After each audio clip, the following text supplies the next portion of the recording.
Assalamualaikum warahmatullahi wabarakatuh. Mang Lur, Mang Bro, Mang Layar TV dimanapun berada. Sore hari ini kita lagi asik-asik kedatangan Remako. Apa itu Remako? Remaja kok. Tapi remaja kok yang ini berbobot. Kita akan tergali ilmunya sore ini. Mudah-mudahan sore ini bermanfaat buat kita semua. Mang Lur, Mang Bro, Mang Layar TV. Mudah-mudahan sore ini apa yang kita tadi obrolkan, yang saya ucapkan tadi bisa segera terrealisasi. Karena ini beliau-beliau ini sudah tidak aneh lagi di Mang Layar TV. Ada Bapak Haji JJ nih, Ustaz JJ, ada sesepuh nih Bapak Yaya. Nah, sebagai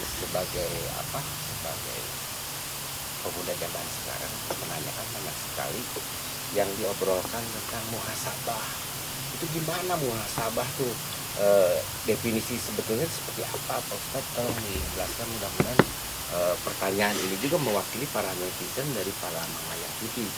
Mudah-mudahan tersampaikan, ada titipan pesan dari para netizen kita ini.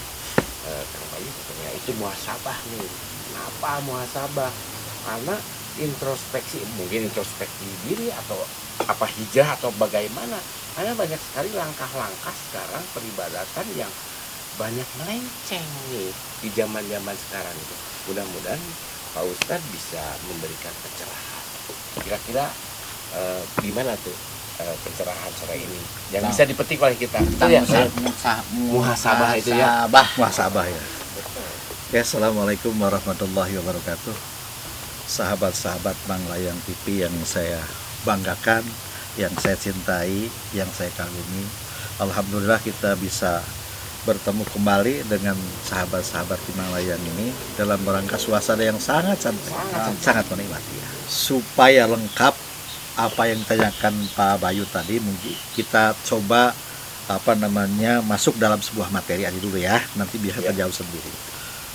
Ketika Allah menyampaikan bahwa wa ma khalaqtul jinnah wal insa illa liya'budun, tidakkah aku ciptakan jin dan manusia melainkan untuk beribadah kepadaku. Jadi satu saja Allah menciptakan kita, itu tujuannya satu saja, kita ada untuk beribadah kepadanya. Yang kedua, manusia itu juga ditugaskan oleh Allah sebagai khalifatun fil ard, jadi pemimpin di muka bumi, untuk mengelola di muka bumi ini. Maka Allah memberikan bekal pada manusia itu yang tidak diberikan pada makhluk lain, hanya kepada manusia. Pertama, Allah memberikan manusia itu kelebihannya, kesempurnaan fisiknya, dan segala sesuatu yang maha sempurna, yang tidak bisa dibandingkan dengan makhluk-makhluk lainnya. Itu pertama. Yang kedua, Allah memberikan petunjuk, kitab suci Al-Quran, yang juga tidak bisa diberikan, tidak mungkin diberikan, dan tidak diberikan pada makhluk lain selain kepada manusia. Nah, analoginya kalau kita sekarang misalnya beli elektronik, misalnya Kang Bayu, di toko pasti ada buku petunjuk, nah kan gitu, pasti ada manual. Nah, itu agar kita kehidupan itu terpandu, kehidupan itu terarah dan mencapai apa yang dijanjikan oleh Allah itu, maka diberikan Al-Quran. Yang ketiga, apa yang diberikan bekal manusia itu? Allah memberikan akal yang tidak diberikan pada makhluk lain kecuali pada manusia. Apa kegunaan akal? Kegunaan akal itu, dengan akal manusia itu bisa sadar dirinya, tahu dirinya. Contoh misalnya sekarang, kenapa Allah tidak memberikan akal kepada binatang, kepada sesatuan misalnya, kalau istilah orang Sunda, karena itu sangat rawan dan bisa kacau. Contoh misalnya sekarang, kalau saja Allah memberikan akal, pikiran kepada, contoh sapi saja misalnya, sebentar lagi kan ada Idul Adha. Kalau saya berikan sapi, lalu sapi lain sedang dipotong, yang ini sedang turun, bagaimana reaksinya sapi ini? Kalau tahu bahwa dirinya akan dipotong, pasti berontak, dan itu akan kacau balau. Nah, alhamdulillah Allah tidak memberikan akal pada makhluk lain kepada Allah. Yang kedua, misalnya contoh, kalau juga Allah memberikan misalnya pada ular akal, itu juga sangat berbahaya, karena ular itu punya sesuatu yang bisa membahayakan manusia, bisa misalnya kan gitu. Kenapa tidak? Karena kalau dia sadar, diberi akal, berarti sadar dirinya punya sesuatu yang mematikan untuk manusia. Tapi alhamdulillah ketika kita bertemu dengan ular, ular lari, kita lari. Saling Kita, takut. kalau kita takut dengan ular karena dia punya bisa, ular juga takut sama manusia karena dia tidak tahu punya senjata pamungkas itu. Nah, itu bukti. Ya tuh selanjutnya apalagi diberikan oleh Allah alam semesta ini sebagai bekal. Kalau saja Allah tidak memberikan alam semesta untuk bekal fisik kita, dari mana kita harus makan? Makan sumbernya dari tanah. Minum sumbernya air dari tanah. Bahkan kita menghirup oksigen juga tidak bisa kalau nggak ada alam semesta ini. Dan hitungan menit saja kalau tidak ada oksigen kita bisa mati. Makanya sudah lengkap manusia itu diberikan bekal. Yang satu lagi, yang kelimanya adalah bekal adalah uswatul hasanah. Contoh terbaik.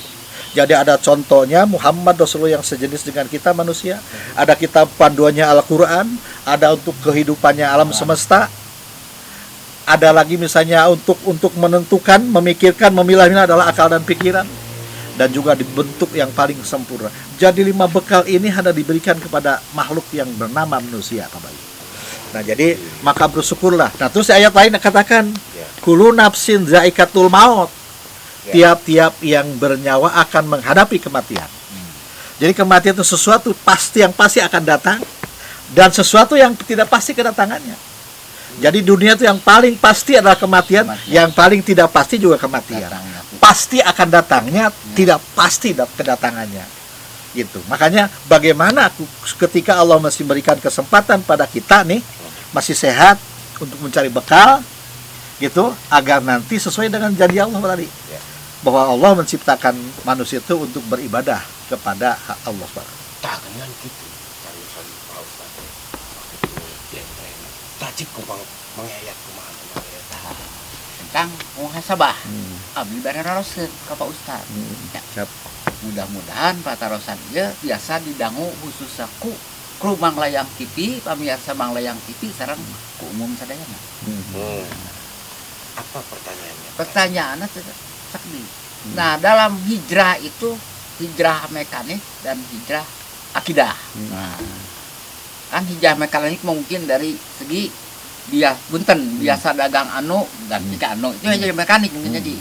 Nah, yang dihijrahkan akhlak,